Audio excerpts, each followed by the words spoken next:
Welcome to my channel. আশা করি সবাই তোমরা ভালো আছো। আর দেখতে দেখতে মেরি ক্রিসমাস চলেও এসেছে। আজকে হয়ে গেল 23 তারিখ, আর দুদিন পরেই ক্রিসমাস। তো সেই উপলক্ষে আজকে আমরা বেরিয়ে গেছিলাম বাইরে। এই যে দেখতেই পাচ্ছ প্যান্টালুন্স, কলকাতার বেলেঘাটাতে আছি আমরা আজকে।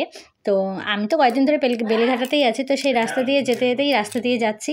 তো দেখতে পাচ্ছ এই যে একটা ফার্মেসিতে এসেছিলাম ওষুধের জন্য। এই যে হচ্ছে আমার মামি। তো আমরা যাচ্ছি হচ্ছে আমাদের মামার বাড়ির পুরনো বাড়িটা দেখাবো তোমাদের সবাইকে। তো সবাই একটু দেখো। আর কি কলকাতায় কিন্তু একদমই ঠান্ডা নেই। আর কালকে কেক উৎসব আছে, ভাবছি যাব কালকে, অবশ্যই যদি অ্যাটেন্ড করি তোমাদের সঙ্গে শেয়ার করব, তোমরা সবাই দেখতে পাবে। তো এই রাস্তা দিয়ে কিছুটা এগোলে পরেই রানী রাসমণির একটা মূর্তি আছে, আমি দেখাবো একটু এগোলে পরেই। তো এই দিক দিয়ে টার্ন করলে পরে মানে মামার বাড়ির রাস্তাটা পড়ে সামনেই। তো মামারা ফ্ল্যাটে থাকে, আর তাদের যে নিজস্ব বাড়িটা আছে সেই বাড়িটাতে আজকে গেছিলাম। বেশি সময়ের জন্য যাইনি, কিছুক্ষণের জন্যই গেছিলাম।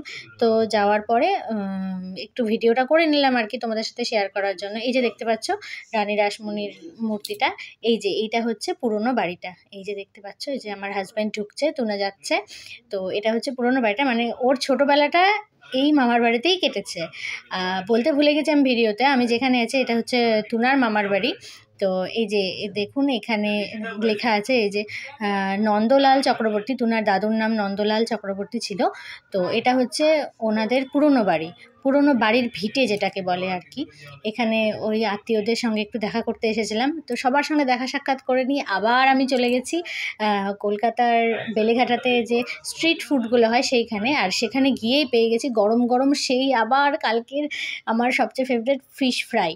তো আজকের ফিশ ফ্রাইটা ভীষণই ভালো ছিল, দারুণ যাকে বলে। তো এই যে মামি ফার্স্ট ট্রাই করছিল, যে মামিকে বললাম খেয়ে দেখো তো কেমন লাগছে। এটা মানে ভেতরে ভেটকি মাছের ছিল না, ভোলা মাছের ছিল, কিন্তু দারুণ ছিল। আমরা এগরোল খেয়েছি। তো আমাদের এগরোলটাও এখানে চলে এসেছে। আমার হাজব্যান্ডকে এগরোলটা নিয়ে আসলো, দুজনে একটু চেয়ার্স করে নিলাম। দুজন মিলে এগরোল খাচ্ছি। আমরা কিন্তু ভেটকিটাও খেয়েছিলাম, কিন্তু ভেটকি না, মানে ফিশ ফ্রাইটাও খেয়েছিলাম। কেমন খেতে? আমি ফিশ ফ্রাইটা কেমন খেতে? ভালো দিতে তো খাবি না? কি খাবি? বাবানের হাতে কিন্তু তখন অবধি ফিশ ফ্রাইটা এসে পৌঁছয়নি, তারপরে ওর হাতে আসলো গরম গরম ফিশ ফ্রাই। আরও খুব ধীরে ধীরেই খাচ্ছিল, যেহেতু খুব গরম ছিল ফিশ ফ্রাইটা। তো বাড়ি ফেরার পথে আমি কিছু কসমেটিক্স আইটেম কিনে নিলাম, যেমন একটু টিপের পাতা, একটা কানের দুল, গার্ডার।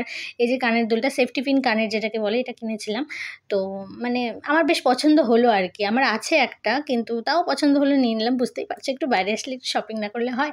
তো এই জন্য জাস্ট একটা আয়না কিনলাম আর একটু টিপের পাতাগুলো কিনলাম, ব্যাস এইটুকুই শপিং করেছি, ছোটোখাটো অল্প স্বল্পর মধ্যে।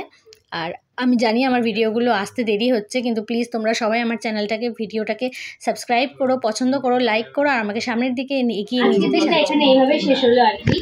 তো খুব মজা করলাম। পুরো ভিডিওটা দেখো, তাহলেই বুঝতে পারবা আজকে কী করলাম। আজকে তো আমরা শপিং করিনি, কিন্তু আজকে আমি আবার ফিশ ফ্রাই খেয়েছি, এগরোল খেয়েছি, অনেক কিছু খেয়েছি, অনেক মজা করেছি।